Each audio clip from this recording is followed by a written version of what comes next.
Hello all. I hope you can hear me. Hi. I hope everyone can hear me. I've been asked by our technical person to start again, so sorry if anybody hears any repeated stuff. But my name's Julia Ravenscroft. I am the Communications Manager at the European Network on Debt and Development, also known as Eurodad. Welcome everyone today to our webinar on the future of public development banks. Today we have a panel of experts, 3 experts who are going to speak first before we open to our webinar audience. Our speakers today are Maria Jose Romero, who is the Policy and Finance Advocacy Manager for Eurodad, who specialises in publicly backed private finance. Our second expert speaker today is Dario Kenner, who is a lead analyst on sustainable economic development at the development agency CAFOD. Our final speaker is Anna van Ooyek, who is a policy officer at Both Ends, based in the Netherlands. She works there focusing on the Dutch Development Bank, FMO. So the structure of our webinar today is that firstly we will have a question and answer session with our 3 panelists, and they will also have some slides which should appear in your window in the dashboard in order to structure the presentations upon their topics and the reports that they will be talking about. We will follow each presentation, which will be approximately 10 minutes each, with questions from you, the webinar audience. You can post questions by writing in the chat box, which should be down on the left bottom hand side of your screen. So please do post questions there, and we will ask as many as we can when the presentations are done. If there are any questions that we cannot answer this afternoon that you have posed, we will make sure that we get them answered afterwards and they will be emailed to you. Also today, when you do post questions in the box, please indicate which speaker you are posing them towards, otherwise I shall just ask each speaker. And finally, this webinar will be recorded. It is being recorded now, and so if there are colleagues who have not been able to come to this webinar today, or you want to listen again, you can do so. We will email you a link to the webinar after we've finished, so there's no need to take detailed notes in that case. On technical tips, if you do have technical problems, which happens, we had a little one at the beginning of this session, then please leave the webinar room and enter again using the link in your invitation. Hopefully that's clear, and I think therefore we'll begin with the questions and with the short presentations from each of our speakers. So as I say, do let us know if you can't hear, and we'll do what we can to make it better. So first of all, we're going to hear from Maria Jose Romero from Eurodad, who is going to refer to a report called Development Banks Towards a Better Model. So firstly, Maria Jose, can you tell me what are public development banks and why do we need them?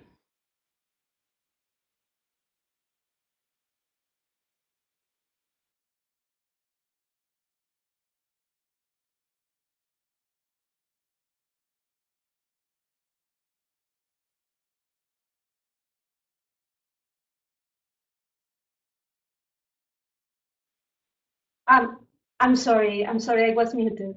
Hello, everyone. Thank you very much, Julia, for the introduction, and to all of you for being with us this afternoon.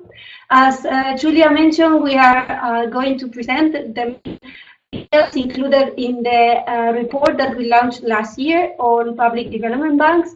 And in response to Julia's question, I would say that in the report, we define public development banks as state-owned financial institutions that are aimed at delivering on public policy objectives to support economic development in a given country or region. This makes these institutions different from commercial banks or other kind of state-owned financial institutions, such as state-owned commercial banks or insurance companies.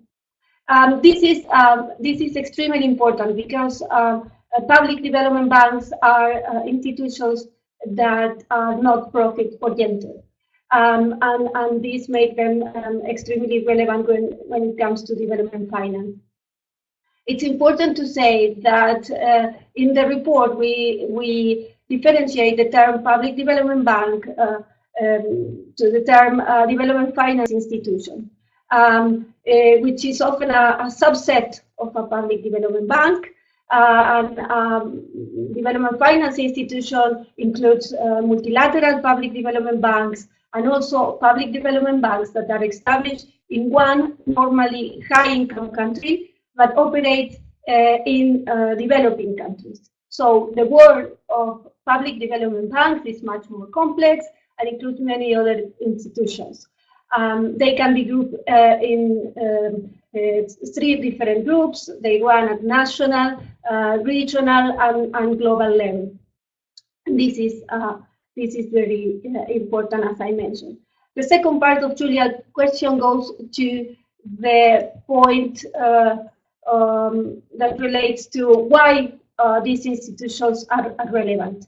And we present 4 main roles that public development banks can play. And these 4 main roles are all of them extremely important. The first one is to direct finance. And this means to provide finance on better than market terms to sectors or regions that are very important for a national development plan. The second one is to build the financial sector, either by filling gaps in credit supply or by helping to create a specific demand, and this is very important. Number 3 is to promote economic stability, and this is done by playing a counter-cyclical role, which means to ensure a supply of credit when a financial or economic crisis causes the commercial financial sector to size up. And last but not least, the Public Development Bank, it's very important to improve standards by insisting on, for example, social or human rights safeguards in the project or in the institutions that they finance. This is extremely important. So the 4 of them are key roles that these institutions should play.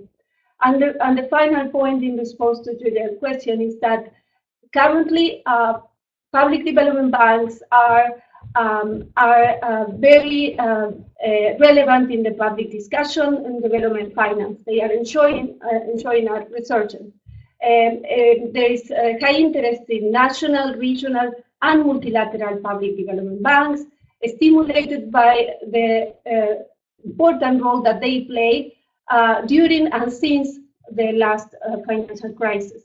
And the underlying rationale for that is that the commercial financial sector is unlikely on its own to provide the finance needed to support economically and environmentally sustainable development. So we do need a public development bank, and that's why we are here in a way discussing this.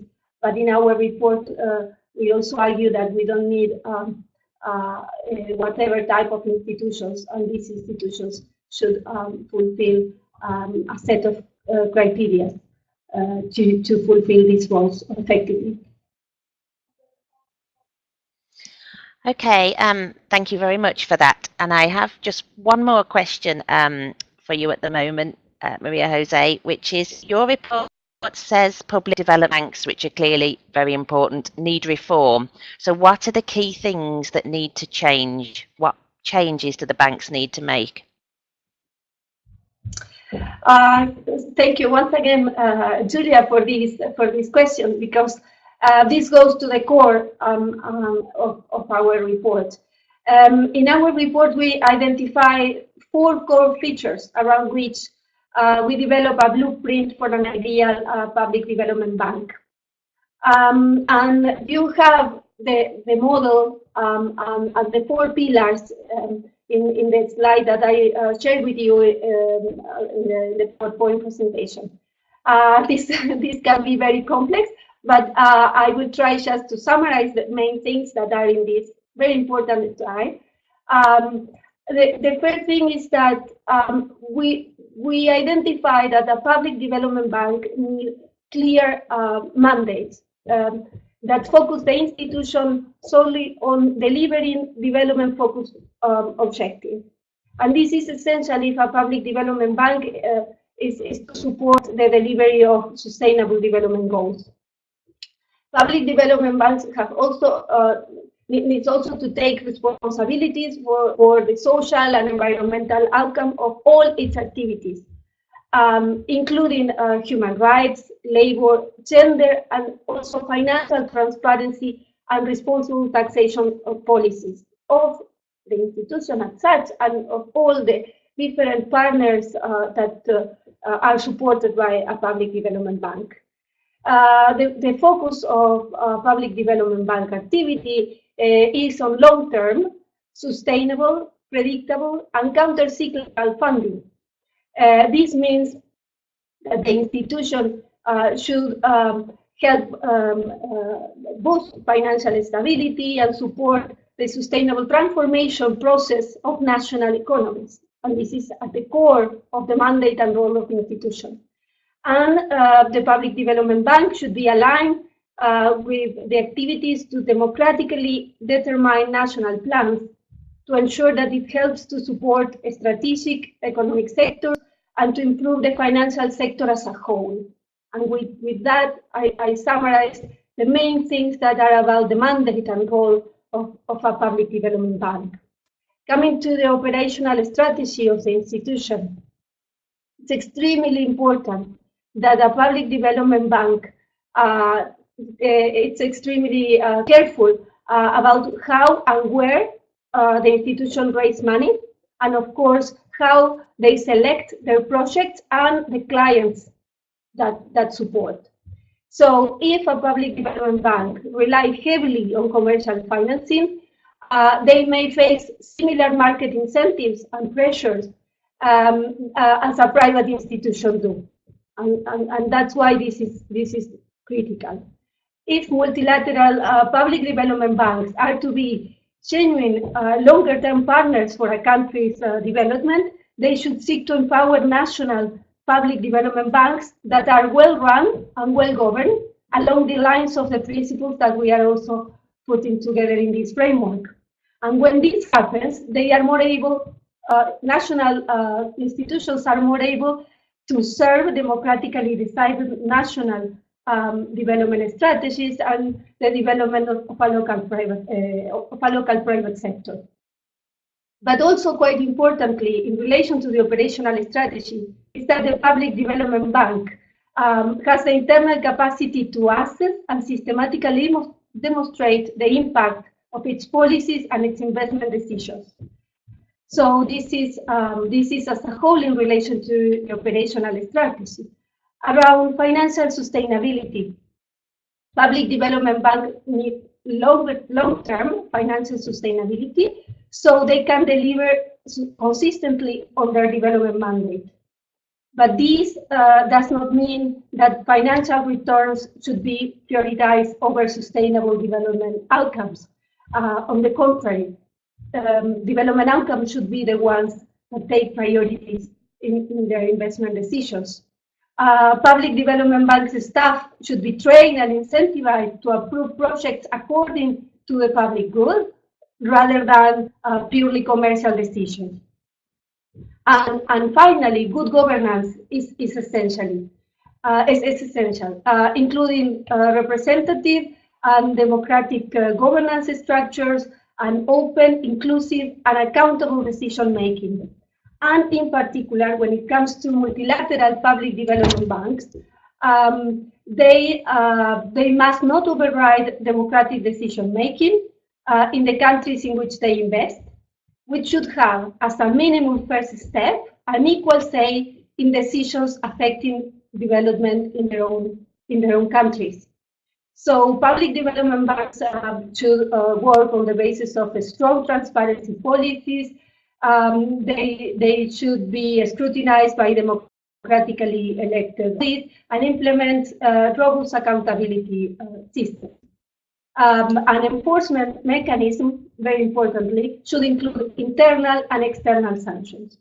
So with this very complex framework around these four core features, we are presenting a framework for institutional and governance reform that in a way challenge existing institutions and emerging institutions and the governments that back these institutions.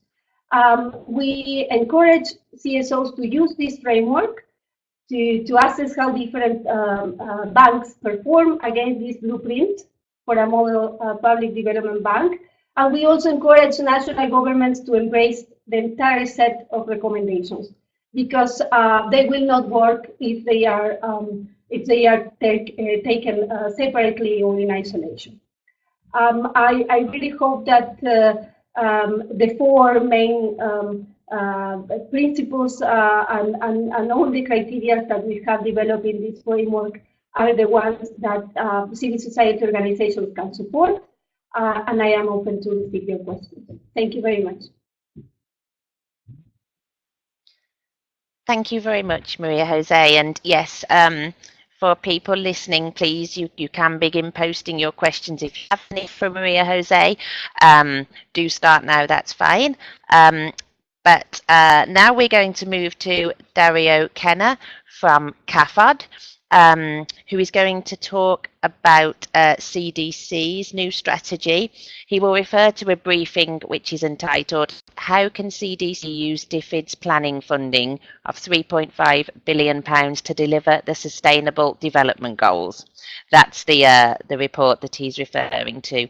So, Dario, first question is, what's positive about CDC's new strategy and what are the challenges and/or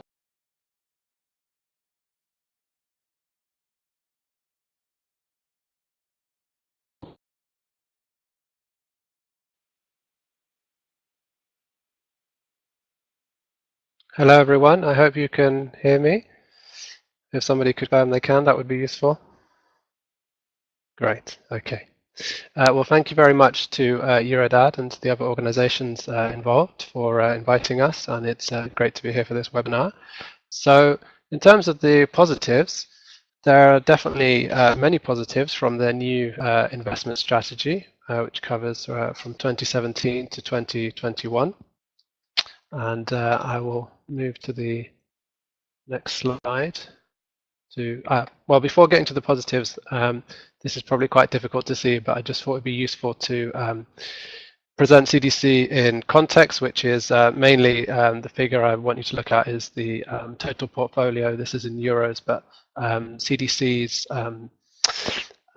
total capital that they can use, it's currently around £4 billion, and it's going to go up by another £3.5 billion over the next 5 years. So they will be become potentially one of the biggest DFIs around. And then to get to the positives, their new strategy has a very clear commitment to the SDGs, and you can see them there on the right, the specific goals that they reference. And they have included a lot more on quality jobs, because job creation has always been one of CDC's main measurement of whether they have achieved development impact or not. And they also have more references now to women's economic empowerment and to gender issues. They're recognizing climate change more, particularly in terms of resource efficiency, for example, and they also have skills and leadership on there in terms of their broader development impact. And so the way that they have often measured whether they have had an impact, as you can see in the middle of the triangle, it's whether whether jobs have been created, but also whether how much tax the companies have paid, and also private sector finance mobilized. So there's definitely a lot in the new strategy which is to be commended, and it would be nice to think that they have listened to civil society who've called for many of these objectives to be included in their work. So that's a good sign. Now, to get to the challenges of how to actually for them to change and implement this in practice. At the moment, CDC still cannot, even according to their own criteria, so for example in job creation, really fully measure the impact that their investments have, and this is something that has come up repeatedly in the last few years, but including in government reports and reports from parliamentary select committees. So there's a big challenge for them to improve their systems to be able to measure their development impact based on their criteria, which you can see on the screen, but also what we would like to see as NGOs, which is a broader criteria, the Sustainable Development Goals, but to be more specific, we would like them ideally to leave no one behind in their investments, so to really reach the poorest and marginalized. So that is a challenge for them to do that, and it will be difficult for them to update their systems to start measuring whether they are contributing to the SDGs or not in their investments. So that is a key challenge. Ultimately, the biggest question is about the choice of investments that they make. And at the moment, the way that CDC would see it is that they already have a limited investment universe in terms of the types of investments that would meet even the criteria that they use, and for example, because this is blended finance with ODA. So to then add additional criteria based on the SDGs will definitely be a challenge for them to find investments that would actually qualify for that. So that is a huge challenge. But for us, we really want to see them moving towards choosing investments that have a greater ability to achieve more of the integrated agenda of the SDGs on inequality, poverty, and environmental sustainability. And then the third challenge is about how they will absorb the additional capital that they are going to receive. So currently they have around £4 billion invested, which they then create returns on that and reinvest that money, and now over the next 5 years they will get an additional £3.5 billion, which was approved by the UK government late last year. So the question is, they've already have set themselves a huge challenge in terms of how they will seek to invest in the future, as you can see, with aligning with the SDGs. How will they then use that additional capital, which is £3.5 billion, so clearly that's quite a lot of money. And so getting into that in a bit more detail, what are the tensions really in terms of them under pressure to spend that money, because DFID has chosen CDC as a key way to implement the economic development strategy and to use aid and to use it via the private sector. So there's a pressure for them to spend that money, but what are the tensions between getting that money out of the door and then actually achieving development impact based on either their criteria, which you can see on the screen, or I would say our criteria of a broader trying to reach the SDGs. So there will be a tension in how they spend that money. So just to move to our recommendations, and of course you can read the full briefing for further detail, but this is what we have called on CDC to do, which is to be coherent with their new investment strategy, so to update how they choose the investments which they make to make sure that they are aligned with the SDGs. And then secondly, to learn from other investments and other, particularly there's the impact program, which DFID has set up and is now under CDC management, which makes more impact investment type of investments. And so there's definitely things to learn there in terms of trying to achieve higher development impact and not necessarily such a high rate of return. And then, but also to learn from the negative examples, in particular, I'm thinking of IFC, high-risk investments by financial intermediaries and the human rights abuses and greenhouse gas emissions associated with that. And then, as you can see, number 3 and number 4 are on increasing transparency and in ensuring that their investments are coherent with the UK commitment to the Paris Agreement. So I'll leave it there for now. Okay, thank you very much, Dario. Some very clear recommendations there. So my next question is, CAFOD's presented this report to CDC and to DFID. Are they listening to you? And what, based on whatever that answer is, what are the next steps, please? Well, they are listening because both DFID and CDC wrote to me to thank me for my briefing, and I had subsequent meetings with them about it. So they are listening. To date, I think that CAFOD is the only NGO to have written a public statement about the fact that CDC has been given this additional £3.5 billion. We are working with many allies across civil society on this, but in terms of actually being able to publish a response, I think so far it was just CAFOD. So they know that we are monitoring them, and in the detail that we are actually watching what they're doing. In terms of that actually having an impact, as I said, I mean,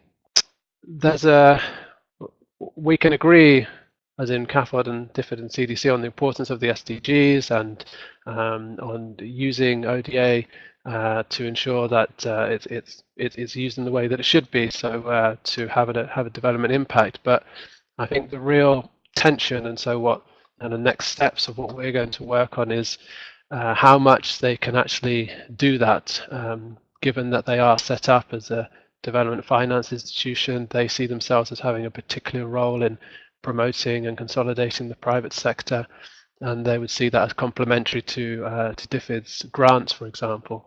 So in terms of the next steps, at the moment we are engaging with CDC staff, as I said, along with many civil society allies, and we will continue to do that because obviously at the moment if we have that dialogue with them, then it makes sense to continue. And what we'd really like to do is to get into more of the details of how, particularly their investment teams and the people within CDC who make decisions on the type of investment, how they can actually start to shift in that investment choice, and also in how they judge the type of development impact. There are tensions because, as I said, the way that DFIs like CDC see their role is different from traditional development agencies and parts of the government like DFID. So we need to be aware that we're talking to an actor that's operating in a different space, and also I suppose the other issue is about we want to continue to engage with them, but also to ensure that they really embrace the SDGs in how they work and do not cherry pick how and when to use that framework. Okay, thank you very much, Dario. That was very clear. And please, again, do feel free to pose questions toward Dario. And now I will move to Anna, who, as I said earlier, will refer to the report, the European Development Finance Institutions and Land Grabs, the need for further independent scrutiny. As I said earlier, Anna works at both ends in the Netherlands, and so please do present your report. My first question is, your report looks at a range of European DFI projects on agribusiness and forestry. What are the key findings? Yes, thank you, Julia. I hope everyone can hear me fine. So just to quickly start with giving you some information about the report that we published. So as Julia already said, it's called European Development Finance Institutions, the Need for Further Independent Scrutiny, and it was published in August last year. It was actually published by FERN and co-published by, amongst others, both ends where I work at, and it was written by Mark Curtis, who is an independent consultant specialized in land rights.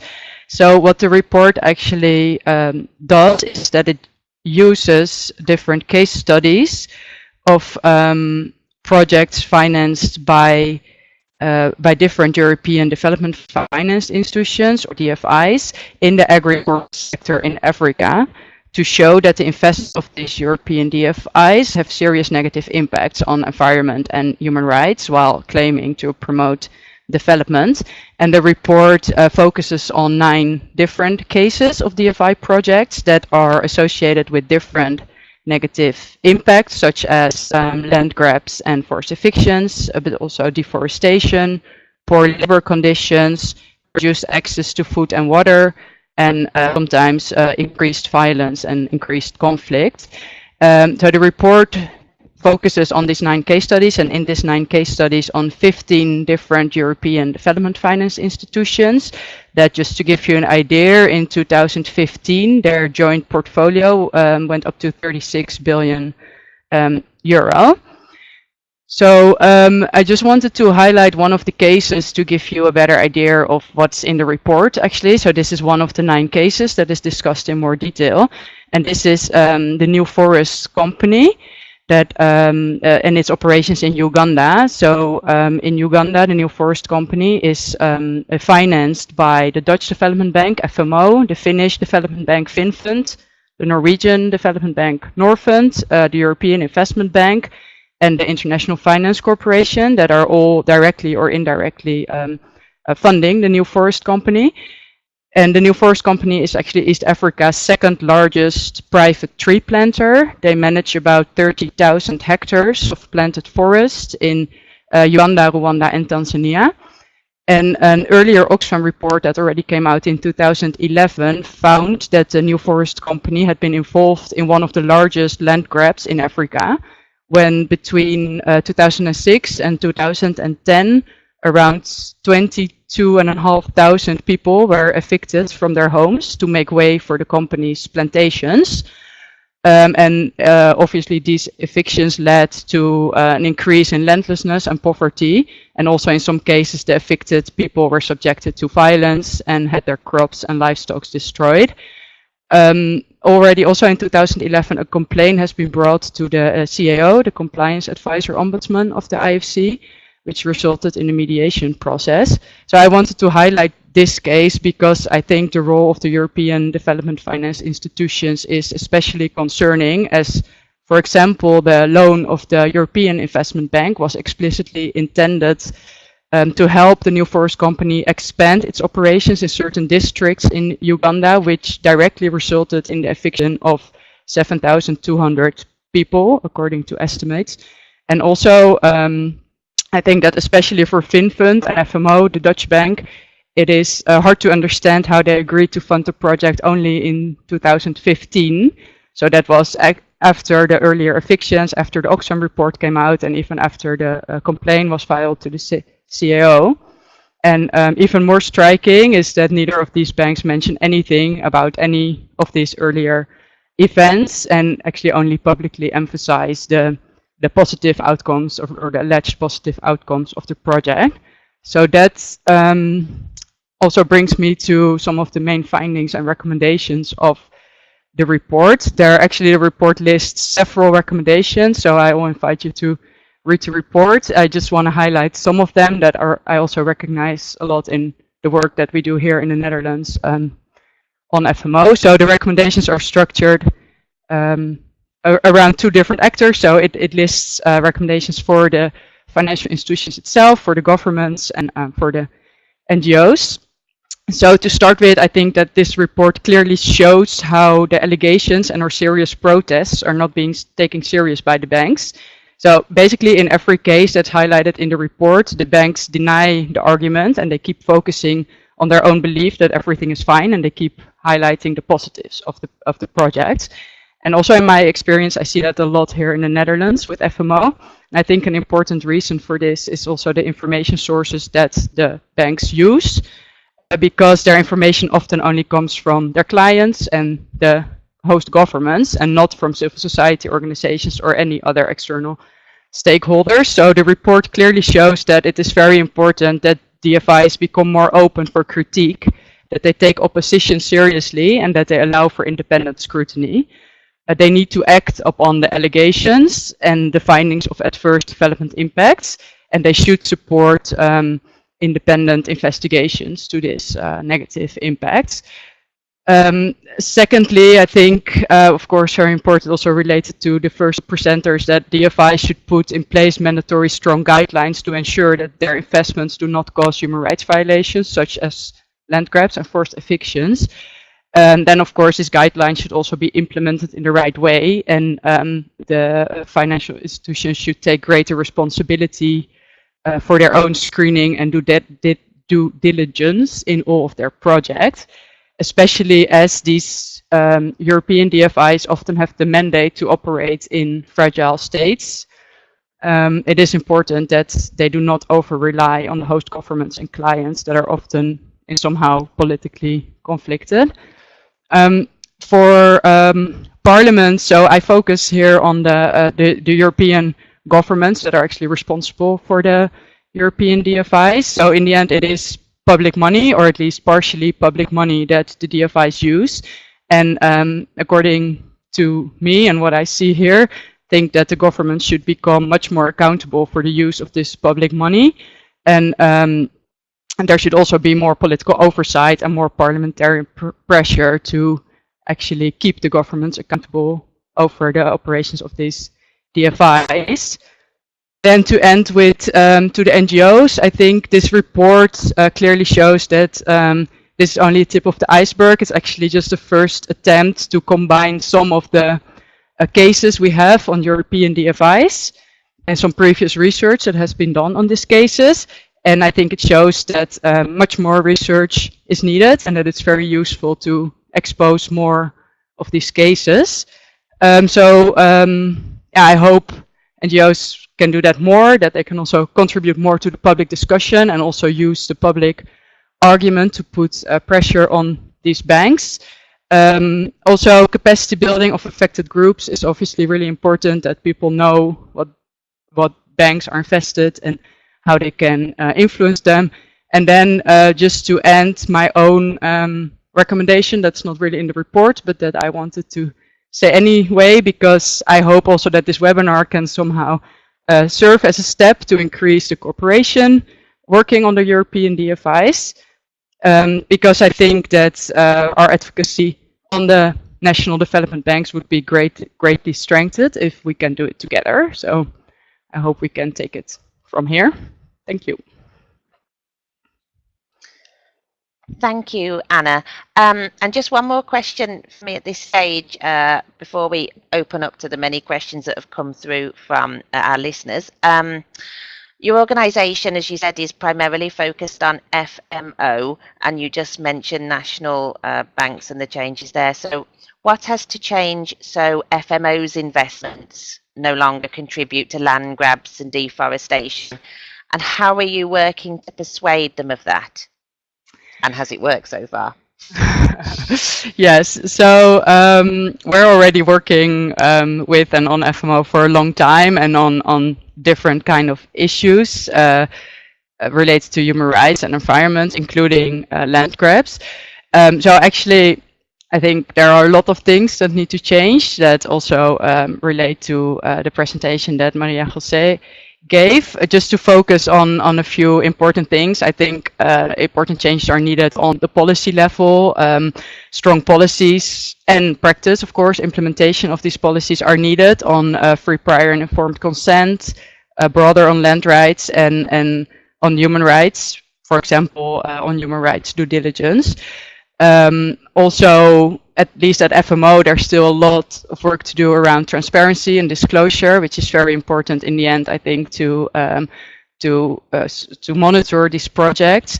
And also, access to remedy is something we focus on a lot. So well-functioning accountability mechanisms and actually capacity building on the ground, so they can be used. So how are we working to get them there? Is actually we really use all different strategies that we can. So we I think an important way is by exposing these cases and working closely with partners that are affected by development finance projects directly. So we also, for example, work directly with affected communities to bring complaints to the complaint mechanism of FMO. We are also engaging a lot directly with FMO. We're in a multi-stakeholder dialogue together. We engage in policy discussions, in public consultations. We use public pressure when needed, so we sometimes involve the media or organize public events. And of course, as I also highlighted in the recommendation of the report, we try to use the Dutch government and the political pressure to pressure FMO in that way. And does it work? I mean, like Dario said, it's always there have been some positive changes, and I hope that our work contributed to that, obviously. So FMO has actually changed some big things in the last years, most notably maybe the new sustainability report policy that they just published last year.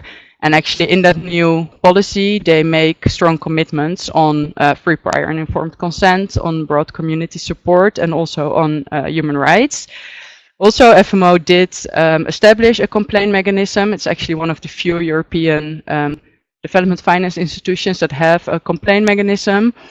And they did highly improve their disclosure of projects that they want to finance. But of course, there's also still a lot to do there because nothing works perfectly.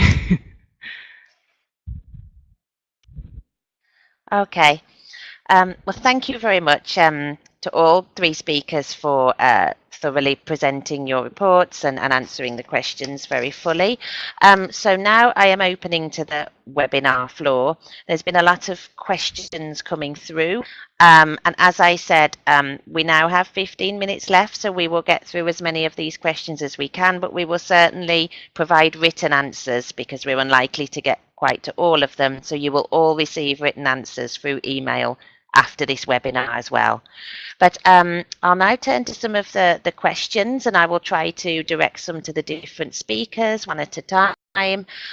So first of all, one question we have is to Dario, which relates to the first presentation from Maria Jose.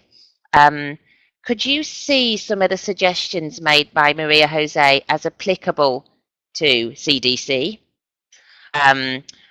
Obviously, Maria Jose laid out a blueprint for what the perfect development finance bank would be.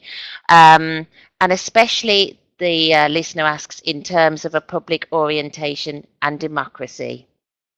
So, you know, will you be applying this to your work with CDC?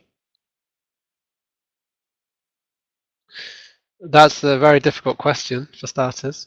And I mean, CDC is wholly owned by the British government, by particularly DFID, is the Department for International Development, is the entity that monitors it and tracks what it does. So I mean, it has, there is, I mean, it is accountable to the UK government. So I mean, that is probably the kind of nearest to it being democratic in terms of its role. I'm not sure how it would itself ensure for its investments that it was promoting democracy. And I mean, I suppose everything that obviously that Maria Jose said would be great if public development banks were to do it, though she did at the start clarify that obviously in the case of DFIs, I mean, they do have to make a return on their investments, so there's a slightly different emphasis there. Although that said, it is really crucial because this is aid money, and so therefore the objective should be to reach the poorest, should be to have development impact. That should outweigh the financial return. Okay, thank you very much. Then I will put forward another question here, which there are actually, I may just stay with you for one moment if possible, and this is almost grouped. I may also ask the other two speakers to answer this because there's been a few questions on the Sustainable Development Goals. So there's one here from John Sward towards Dario, but I think it can also apply to other banks. Can you talk about CDC's approach to SDG 7 in this case, and specifically whether they're increasing their focus on energy access, what type of projects they're focusing on this area so far? So this is something that I've spoken with some CDC staff about, and the way they view it is they want to provide energy for economic growth and for that economy to grow in that country. So that's their viewpoint. If that means that more people get energy access, then that is a byproduct of that, but it's not their specific focus to increase energy access. That said, in their publications on their website, the examples that they do use on energy often focus on off-grid solar, for example, but actually the majority of their energy investments, it was difficult to know fully where they are, but from what they have said and from what it looks like, it's mostly into centralized energy systems, which, for example, gas.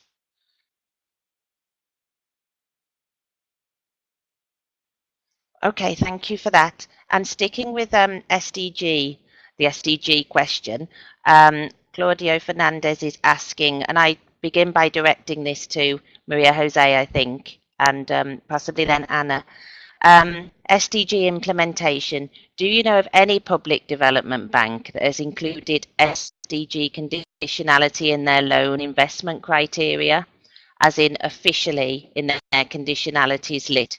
So I guess this is looking at how different development banks are explicitly trying to reach the SDG criteria.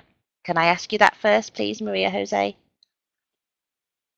Yes, thank you, Julia, and thank you very much, Claudio, for the very interesting question. Unfortunately, I cannot go into the details of the second part of your question that goes into the specificities of national or multilateral development banks and their ability to include SDG conditionality. But my answer is going to be about their strategy around the SDG agenda and how especially multilateral development banks, regional multilateral development banks, the new institutions that have been set up recently, right? Namely, the new development banks of rich countries, the Asian Infrastructure Investment Bank, and also European DFIs are trying to tackle the SDG agenda, trying to address these problems.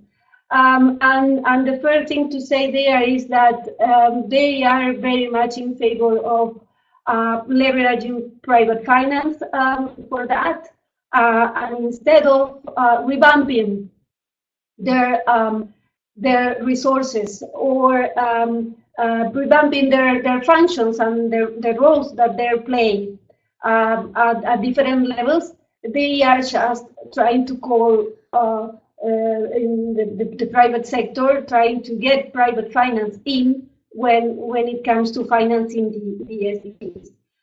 So most of them are the co-authors of a paper that was published in 2015 that is called From Billions to Trillions, that aims to transform billions of official development assistance, namely aid money, into trillions of private finance that goes into financing the SDGs. Last year, the group of G20 sponsored the work of multilateral development banks around principles for multilateral development banks strategy for crowding in private sector finance for growth and sustainable development. And this agenda is quite problematic because in some cases they are set for failure. Because in some cases they are not ready to perform this role without compromising some of the key things that are in part of the SDG agenda, right? And this is about equality, this is about taking people out of poverty, access to services, and fighting the inequality problems that we face in our societies. So relying on private financing without having, in most of the cases, the necessary transparency policies in place, accountability mechanism in place, and the way of measuring and being sure that they are able to deliver positive development outcomes, it's complicated and it's a dangerous strategy. That's why one of the key pillars of the model that we put together is around the business model and the operational strategy. And with this answer, I am trying to group some of the comments that some of you share in the chat box in relation to the reactions that we are getting from them, and in relation to good and bad practices. It's very difficult to rank them all along all these criteria. Some of them perform better than others in some of these, but the business model is the most boring thing when we analyze how most of them working at multilateral level perform these days. Thank you. Thanks. Just to add maybe briefly on FMO and the question about SDG implementation, because actually recently FMO has made it very explicit that they, in their strategy to 2025, that they will focus on the SDGs. And actually it's a good question because I am not sure if they include it in the conditionality of their loans, but it is really a very important part of their long-term strategy, and even so much that they recently have published, like put a big banner on the outside of their building that FMO contributes to the SDGs. So they do make it very explicit, but I like to find out how they include that in the conditionality of their loans and investment criteria. I think that's a good question. I think we have lost Julia, or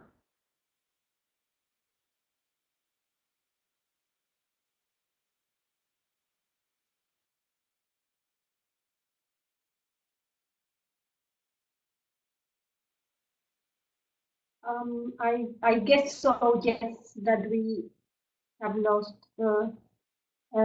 Julia. our moderator. Yes, indeed.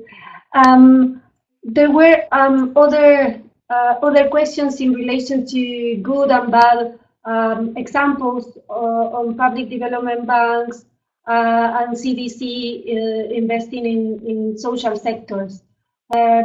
Maybe you have some examples, Dario, in relation to this that you can that you are able to share.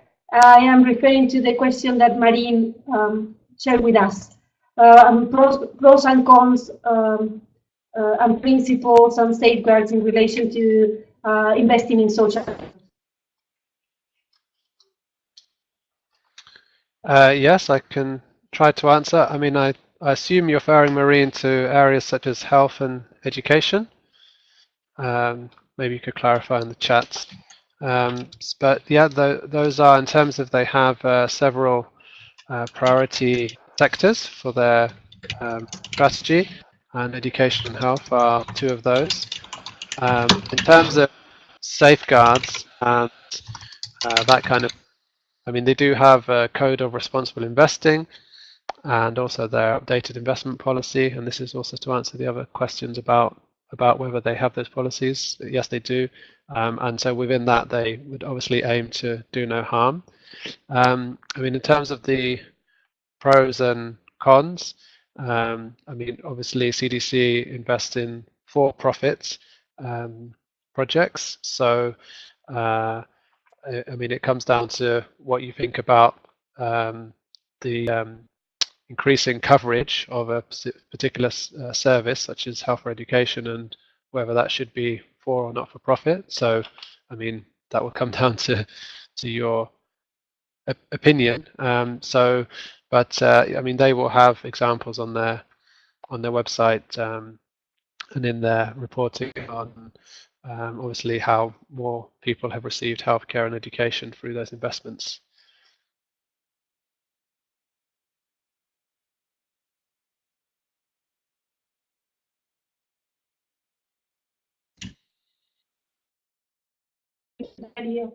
It seems that Julia is still having connection problems.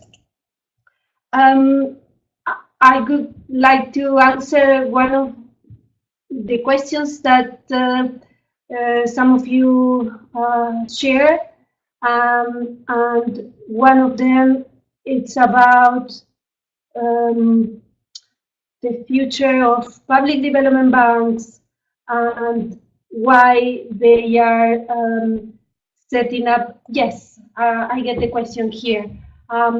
One of you said, I am interested in why each country is setting up their own public development bank instead of joining or capitalizing existing one. I could try to answer this question by saying that for some European development finance, for some European countries, development finance institutions have been a good way to promote their own interests abroad. And in some cases, particularly after the financial crisis, we have seen that they have used more and more their own development finance institutions to do that, right? To support the commercial interest, their foreign policies. So in some cases, these institutions have played this double role. And that's why we have to raise a couple of questions when we see that many rich countries are setting up new institutions. Of course, when we see this from coming from developing countries or emerging countries, as was the case of new development banks of the BRICS, for instance, we have to also think what type of policy objectives they do have when trying to create these institutions. I have also open questions in relation to these initiatives, but this was my attempt to put some spicy points at the end of the conversation. Thank you. Well, first of all, to say sorry I disappeared, everybody. I actually didn't realise I had, but I have just gone back out and back in. So now we've come to 4 o'clock. I'm afraid that we have come to the end of the time this session. However, as I said, we've got lots of questions here. We shall certainly make sure that we answer them all to all of the speakers that they've been directed to, and we shall send them through emails to everybody who has registered. So you will certainly get answers to all of your questions and also the presentations and so on. Yes, please connect with each other. There are lots of interesting discussions happening, and I think the session has been really interesting and very insightful. So thank you very much to Maria Jose and Dario and Anna for taking the time to present the reports and briefings and to answer all of the questions we had. And thank you everybody for joining this webinar. Yes, as I said, it has been recorded, so you can also watch again and we shall share it. So thank you very much, everybody. And that is it. Thank you. Thank you. Bye. Thank you. Bye-bye. Bye, everyone. Bye. Thank you for engaging.